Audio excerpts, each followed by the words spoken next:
दोस्तों आज का वीडियो एक बहुत ही इंटरेस्टिंग और इम्पोर्टेंट टॉपिक के ऊपर है, जो है फाइनेंशियल फ्रीडम के 5 रूल्स। ये पांचों ऐसे कॉन्सेप्ट्स हैं जो हमें स्कूल में सिखाए नहीं जाते और इसीलिए मेजॉरिटी लोग जब अपनी 40s या 50s में पहुंचते हैं तब जाके उनको ये बातें समझ में आती है, लेकिन तब तक ऑलरेडी बहुत लेट हो चुका होता है और उनको रिग्रेट होता है कि उन्होंने अपनी लाइफ की इंपॉर्टेंट ईयर्स वेस्ट कर दिए। इनफैक्ट हमारे चैनल के बहुत सारे व्यूअर्स कमेंट करते कि काश उन्होंने हमारे वीडियोस पहले देख लिए होते तो आज उनकी लाइफ कितनी अलग होती। तो अगर आप अपनी 20s में हो तो ये 5 रूल्स आपको जानना बहुत इंपॉर्टेंट होगा। तो एक स्टोरी की हेल्प से आज हम इसे सीखते हैं। तो यहाँ पे हम रॉकी और सनी का एग्जांपल लेते हैं, जो दोनों कॉलेज फ्रेंड्स हैं। दोनों 21 साल के हैं और एक टॉप कॉलेज में पढ़ाई करते हैं। उनकी डिग्री कंप्लीट होते ही उन्हें एक बड़ी कंपनी में जॉब मिल जाती है और कंपनी उनको 30,000 पर मंथ की सैलरी देती है। अब सनी का बचपन से ड्रीम था कि वो अपना खुद का एक घर खरीदे, फिर शान से अपने घर से अपनी कार से ऑफिस में जाए और फाइनली इस जॉब से वो अपने उस ड्रीम को पूरा होता हुआ देख रहा था। तो उसने फौरन एक बढ़िया सा 3 BHK अपार्टमेंट, जो एक काफी अच्छी लोकेशन पे होता है, उसे लोन पे ले लेता है। इसे देख के उसके घर वाले और फ्रेंड्स काफी ज्यादा इम्प्रेस होते हैं, क्योंकि उसके डैडी ने अपना घर अपनी 40s की एज में लिया था, लेकिन यहाँ पे सनी ने तो 20s में ही घर खरीद लिया। बस बात ये थी कि उसके घर का मंथली EMI 12,000 रुपए का था, जिसपे उसको 20 साल का लोन चुकाना था। फिर वो एक बढ़िया सी कार लोन पे लेता है, जिसका मंथली EMI होता है 6,000 रुपया। फिर बाकी दूसरे एक्सपेंसेस जैसे light, water, gas bill, car के लिए पेट्रोल और खाने की ग्रोसरीज, ये सब मिला के होते हैं ऑलमोस्ट 8,000 रुपए। और फिर सनी को हमेशा से बड़े होटल्स में खाना, क्लब्स और पार्टी में जाना बहुत पसंद था और क्योंकि अब उसकी अच्छी जॉब लग गई थी तो उसको बहुत सारे बैंक से क्रेडिट कार्ड के ऑफर्स भी आने लगे। तो उसने कुछ क्रेडिट कार्ड भी ले लिए और फिर वो बिंदास उससे शॉपिंग करने लगा, क्योंकि उसको टेंशन लेने की जरूरत नहीं है। आफ्टर ऑल उसके पास एक मल्टीनेशनल कंपनी का सेफ जॉब है। तो वो एक बहुत ही बढ़िया लाइफ जी रहा था। हर वीकेंड वो पार्टी करता या कहीं घूमने जाता। बस एक छोटी सी प्रॉब्लम थी कि मंथ एंड होते ही उसके बैंक अकाउंट में कुछ भी पैसे बचते नहीं थे। दूसरी तरफ उसका फ्रेंड रॉकी लोन लेने में बिलीव नहीं करता था। सनी के होम लोन लेने के बाद भी रॉकी अपने आप को कंट्रोल करता है, क्योंकि उसने काफी सारी पर्सनल फाइनेंस की बुक रीड की थी और उसको एक लाइन याद थी कि spending money to show people how much money you have is the fastest way to have less money. मतलब दूसरों को दिखाने के लिए पैसा खर्चा करना गरीब होने का सबसे आसान तरीका है और इसीलिए वो अपने लिए एवरेज बिल्डिंग में एक 1 बेडरूम हॉल किचन वाला अपार्टमेंट रेंट पे लेता है, वो भी ऐसी बिल्डिंग में जो सिटी से थोड़ी दूर होती है, ताकि उसका रेंट कम होगा, क्योंकि उसके ऑफिस के आसपास के एरिया में फिलहाल रेंट काफी ज्यादा था। तो उसका रेंट होता है 5,000 रुपया पर मंथ और क्योंकि उसका घर रेंट पे था तो उसे काफी सारे मेंटेनेंस कॉस्ट पे नहीं करने पड़ते थे और उसका बाकी का इलेक्ट्रिक, गैस और वाटर बिल, ये सब का खर्चा 8,000 रुपए का होता था, क्योंकि वो खाना थोड़ी अच्छी क्वालिटी का खाता था। और उसने फिलहाल कोई कार नहीं खरीदी, क्योंकि उसे लगता है कि कार एक डिप्रिशिएटिंग एसेट है जिसकी वैल्यू टाइम के साथ कम होती है। तो वो ऑफिस की बस से ट्रैवल करता। अब रॉकी को भी बाहर घूमना पसंद था, लेकिन सबसे पहले उसने अपने लिए एक बजट बनाया, क्योंकि उसको पता है कि अगर एक बजट पहले से नहीं बनाया गया तो ये खर्चा ज्यादा हो सकता है। तो वो हर रोज घर से खाने का टिफिन ऑफिस लेके जाता और इसके साथ उसने फैसला किया कि वो हर महीने सिर्फ 3,000 रुपया एंटरटेनमेंट के लिए और शॉपिंग के लिए स्पेंड करेगा। जैसे कभी कभी वो मूवी देखने जाता या 2-3 महीना सेव और प्लान करके वो कोई हिल स्टेशन पे जाता। तो इसी तरह उसकी सैलरी का 15,000 रुपीज मंथली खर्चा हो रहा था और बाकी के 15,000 रुपीज वो सेव कर रहा था।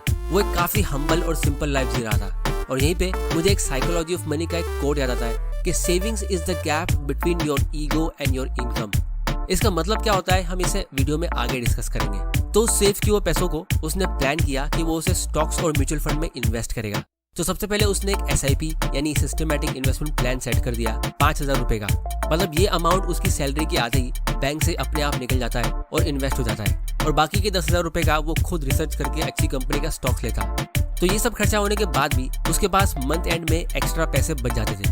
और इसके साथ में रॉकी सनी को एडवाइस भी करता था कि उसे थोड़ा सेविंग्स और इन्वेस्टिंग करना चाहिए, लेकिन उसके बदले सनी हमेशा उसका मजाक उड़ाता कि यार रॉकी, तू थोड़ा लाइफ को एंजॉय किया कर, अपनी जवानी में एंजॉयमेंट नहीं करेगा तो कब करेगा, तू कितना कंजूस है, देख मेरे पास गाड़ी है, घर है, तेरे पास क्या है। तो इसी बीच इन दोनों की अलग अलग सोच की वजह से एक दिन इन दोनों का झगड़ा हो गया और इस दिन के बाद इन दोनों की कभी बात नहीं हुई और सनी को दूसरे डिपार्टमेंट में ट्रांसफर कर दिया गया। तो फिर ये दोनों एक दूसरे से मिलते भी नहीं थे। इसी तरह काफी साल गुजर गए। एक तरफ सनी ने बहुत सारे नए दोस्त बना लिए, क्लब्स में घूम के और अपने घर पे वीकेंड पार्टीज करके।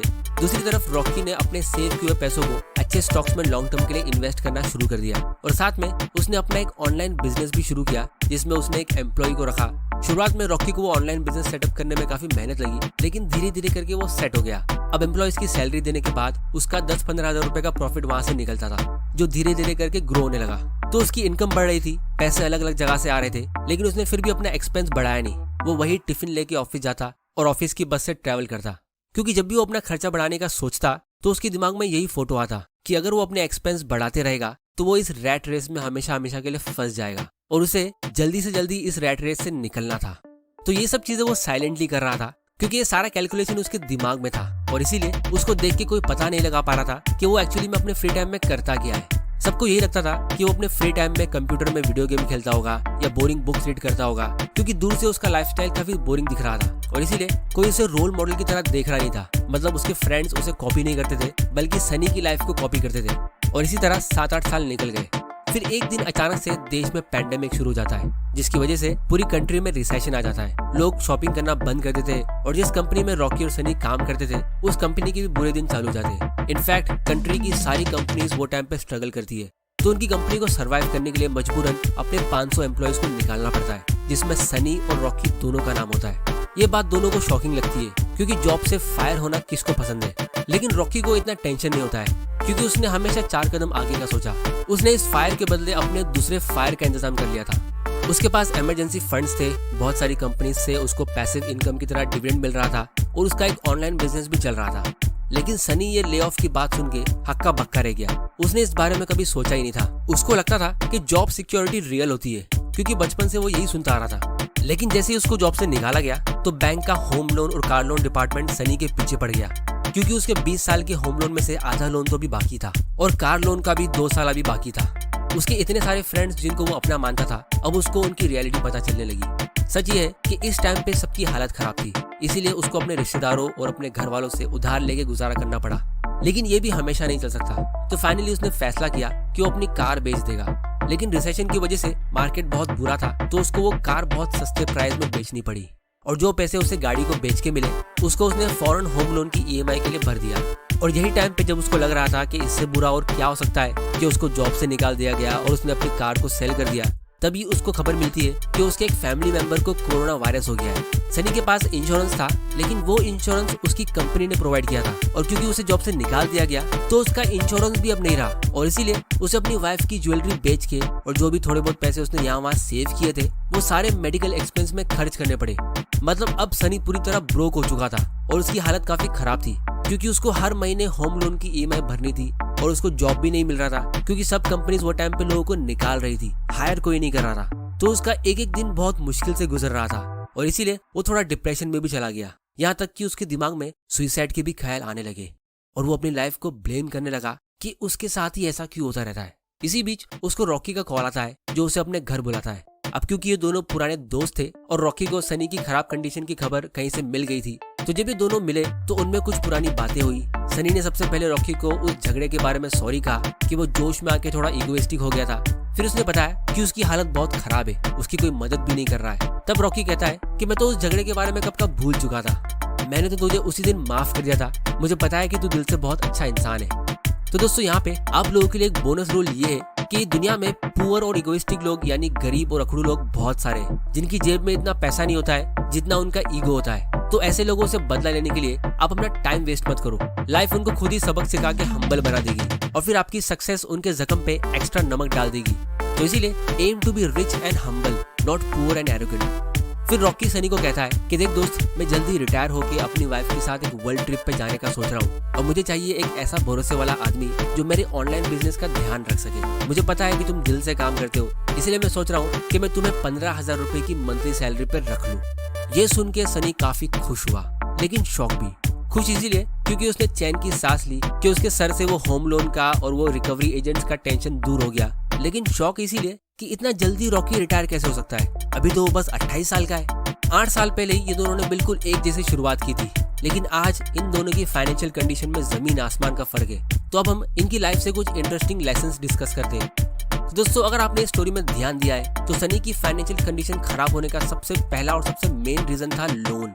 सनी लोन को मैनेज नहीं कर पाया और इसका ऑब्वियस रीजन ये था कि स्कूल से हमको अच्छी जॉब, अच्छा करियर, अच्छा इंटरव्यू कैसे देना है, इन सब की एजुकेशन मिलती है लेकिन लोन को कैसे मैनेज करना है वो नहीं सिखाया जाता है। इसकी वजह से मेजॉरिटी लोग इस मामले में फेल हो जाते हैं और अल्टीमेटली फाइनेंशियल फ्रीडम उनके लिए हमेशा एक सपना ही रह जाता है। और सबसे इंटरेस्टिंग बात यह है कि जैसे ही कोई यंगस्टर अपनी अर्ली 20s में एक अच्छी जॉब लेता है तो सबसे पहले ये बैंक वाले उसे क्रेडिट कार्ड्स बाय करने के लिए फोर्स करते हैं क्योंकि उस एज में आपकी जो हैबिट्स और आपका जो शॉपिंग का स्टैंडर्ड सेट होता है तो फिर वो आप उसे लाइफ टाइम तक मेंटेन रखते हो। मतलब अगर आप बहुत ज्यादा एक्सपेंसिव और ब्रांडेड कपड़े पहनने की हैबिट डालते हो तो फ्यूचर में आप उसे आसानी से डाउनग्रेड नहीं करोगे। और ये आपकी लाइफ का वो टाइम होता है जब लोगों के डिजायर्स सबसे ज्यादा हाई होते हैं और आपको लोन के डेंजर के बारे में पता भी नहीं होता है।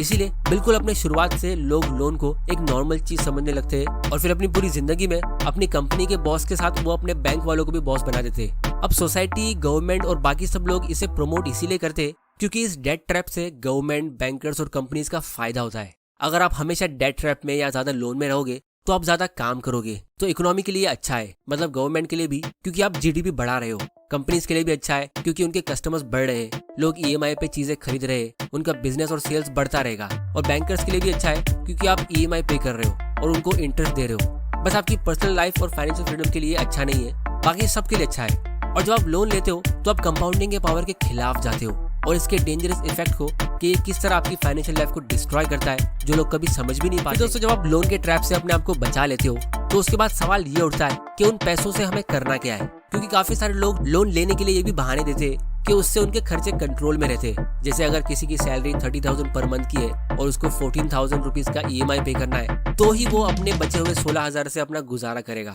अगर लोन नहीं होगा तो वो पूरे के पूरे 30,000 स्पेंड कर देगा और उसको पता भी नहीं चलेगा। तो ये एक बहुत ही पुअर तरीका है अपने एक्सपेंसेस कंट्रोल करने का। सही तरीका ये है कि आप अपने एक्सपेंसेस खुद से ये डिसिप्लिन के साथ कंट्रोल करो, जिसके लिए मैं आपको एक सिंपल फॉर्मूला बताता हूँ। वो है 70-20-10 बजटिंग रूल। इस रूल के हिसाब से आपको अपनी इनकम का 70% अपने घर के खर्चे के लिए यूज करना चाहिए, 20% इन्वेस्टमेंट के लिए जैसे कि स्टॉक मार्केट या म्यूचुअल फंड, और बाकी के 10% को आपको अपने एंटरटेनमेंट के लिए छोड़ देना चाहिए। फिर धीरे धीरे करके आप इस 20% के इन्वेस्टमेंट को बढ़ाते रहो, जैसे कि हमारी स्टोरी में रॉकी ने अपनी सैलरी का 50% सेव करके इन्वेस्ट किया था। तो ये 50-40-10 रूल हुआ, जो इस 70-20-10 रूल से ज्यादा अच्छा है क्योंकि इसमें सबसे बड़ा पोर्शन इन्वेस्टमेंट में जा रहा है। और जो लोग इस 50-40-10 रूल को फॉलो करते हैं तो इस रूल के हिसाब से वैसे लोग 10 साल के अंदर ही अपना फाइनेंशियल फ्रीडम अचीव कर लेते हैं। इस चीज को भी हम आने वाले वीडियोस में काफी डिटेल में डिस्कस करेंगे। तो अगर आपने अभी तक चैनल को सब्सक्राइब नहीं किया है तो जल्दी से कर लो और बेल आइकन प्रेस करना मत भूल जाना, वरना आपसे ऐसे इंपॉर्टेंट वीडियोस मिस हो जाएंगे। फिर दोस्तों, फाइनेंशियल फ्रीडम का तीसरा रूल ये है कि आज भी मेजॉरिटी मिडिल क्लास लोग स्टॉक्स को रिस्की समझते हैं कि यहाँ पे स्टेबल रिटर्न्स नहीं मिलते, जबकि रियलिटी ये है कि वही मिडिल क्लास इंसान HUL या TCS जैसी कंपनी में जब जॉब कर रहा होता है तो उसे हर महीने मिलने वाली सैलरी स्टेबल लगती है, लेकिन उसी कंपनी के स्टॉक का डिविडेंड लोगों को रिस्की लगता है। जबकि इंटरेस्टिंग बात यह है कि रिसेशन के दौरान कंपनी ज्यादातर एम्प्लॉयज को निकाल के कॉस्ट कटिंग करती है, लेकिन अपने शेयर होल्डर्स के डिविडेंड को कम नहीं करती है। जैसे एग्जाम्पल के लिए माइक्रोसॉफ्ट ने कोविड-19 के टाइम पे ये चीज एकदम खुल्लम खुला की थी। एक तरफ उन्होंने एम्प्लॉयज को निकाला और दूसरी तरफ डिविडेंड्स 10% के रेट से बढ़ाया। तो सनी को सैलरी एक कंपनी से मिल रही थी और रॉकी को डिविडेंड्स 10-15 कंपनी से मिल रहे थे। तो आप लोग मुझे बताओ कौन ज्यादा फाइनेंशियली सिक्योर है? तो इसीलिए जॉब सिक्योरिटी रियल नहीं होती है, फाइनेंशियल सिक्योरिटी रियल होती है, जो हमेशा आपके हाथ में होती है। जॉब सिक्योरिटी हमारे हाथ में होती ही नहीं है। फिर फाइनेंशियल फ्रीडम का फोर्थ रूल है कंपाउंडिंग। इसके ऊपर हमने बहुत सारे वीडियोस बनाए, लेकिन इसके बाद भी बहुत लोगों को ये समझ नहीं आता है। इसका प्रूफ ये है कि लोग आज भी इन्वेस्टिंग के लिए डिले करते हैं कि वो उसे कल कर देंगे या फिर कभी कर लेंगे, क्योंकि जिसको सच में ये कंपाउंडिंग के पावर के बारे में पता है तो वो अपने इन्वेस्टमेंट पहली फुर्सत में करेगा और डेट को हमेशा अवॉइड करेगा। क्योंकि फाइनेंशियली स्मार्ट लोग अपने इन्वेस्टमेंट्स जल्दी से जल्दी करते हैं और लोन अगर उनको लेना भी होता है तो वो उसे पोस्टपोन करते हैं कि चलो इसे कल कर लेंगे या फिर कभी फ्यूचर में। लेकिन फाइनेंशियली पुअर लोग इसका बिल्कुल उल्टा करते हैं, वो इन्वेस्टमेंट्स को डिले करते हैं और लोन जल्दी से ले लेते हैं। तो दोस्तों, अगर आपने अभी तक अपना डीमैट अकाउंट ओपन नहीं किया है तो उसकी लिंक आपको नीचे डिस्क्रिप्शन में मिल जाएगी। आप घर बैठे बैठे अपने इन्वेस्टमेंट की शुरुआत कर सकते हो अपने फाइनेंशियल फ्रीडम के लिए। फिर दोस्तों, फिफ्थ रूल है फाइनेंशियल फ्रीडम का कॉन्सेप्ट। दोस्तों, इंडिया में अगर आप 50-60 साल की एज तक काम कर रहे हो तो उसे बहुत अच्छा बताया जाता है कि देखो आपके डैड कितने मेहनत करते हैं, जब मन नहीं भी करता है तो भी वो जॉब पे जाते हैं, उनको फीवर होता है तो भी वो जॉब पे जाते हैं, जब बहुत तेज बारिश होती है तो भी वो जॉब पे जाते हैं, क्योंकि घर चलाने के लिए हमें काम तो करना पड़ेगा। बहुत सारी फैमिली की वैल्यूज होती है जिसमें कुछ गलत नहीं है, क्योंकि जो चीज हम बचपन से देखते हैं हम उसी को कॉपी करते हैं। अब दोस्तों, पैसों से आप बहुत सारी चीजें खरीद सकते हो, लेकिन सबसे इम्पोर्टेंट चीज जो आप इससे खरीद सकते हो वो है फाइनेंशियल फ्रीडम। और ये एक ऐसी चीज है जो इतना क्लियरली दिखती नहीं है। अगर आपको नहीं पता कि आपके आसपास कौन लोग फाइनेंशियली फ्री है, जैसे अगर हम किसी की न्यू कार को देखते हैं तो उसे कॉपी करना बहुत इजी है, पर दूसरी तरफ अगर आप किसी फाइनेंशियली फ्री इंसान को देखते हो तो उसके सर पे कोई टैग नहीं लगा होगा आपको ये बताने के लिए कि वो फाइनेंशियली फ्री है। तो आप लोग मुझे बताओ, ऐसे में मेजॉरिटी लोग किसे कॉपी करेंगे? तो इसीलिए ये फाइनेंशियल फ्रीडम का कॉन्सेप्ट एक बहुत ही अनपॉपुलर कॉन्सेप्ट है जो सिर्फ दुनिया के 1% लोग ही अचीव कर पाते हैं। क्योंकि आज भी अगर आप यूट्यूब पे देखोगे तो एंटरटेनमेंट के, प्रैंक के, फूड ब्लॉगर्स के, ट्रैवल ब्लॉगर्स के वीडियोस पे मिलियन में व्यूज आते हैं, लेकिन फाइनेंशियल फ्रीडम के वीडियोस पे इतने व्यूज नहीं आते क्योंकि बहुत लोगों को ये चीज पता भी नहीं है। तो रॉकी क्राउड से हटके इंडिपेंडेंटली अपने लिए सोचता था और सनी क्राउड की तरह। तो जब आप मेजोरिटी लोगों के जैसा सोचोगे तो आप भी वहीं जाओगे जहां वो जा रहे हैं। अब दोस्तों इसके लिए हम स्कूल और एजुकेशन सिस्टम को ब्लेम नहीं कर सकते क्योंकि अगर सभी फाइनेंशियली फ्री हो गए तो काम कौन करेगा। तो इसीलिए एजुकेशन सिस्टम और गवर्नमेंट सभी लोगों को बाय डिफॉल्ट एक अच्छे एम्प्लॉई और हमेशा रैट रेस में फंसे रहने के लिए ट्रेन करते हैं क्योंकि मार्केट में हमेशा ज्यादा रिक्वायरमेंट इन्हीं लोगों की होगी। किसी भी कंपनी में इन्वेस्टर्स बहुत कम होते और एम्प्लॉयज बहुत ज्यादा होते।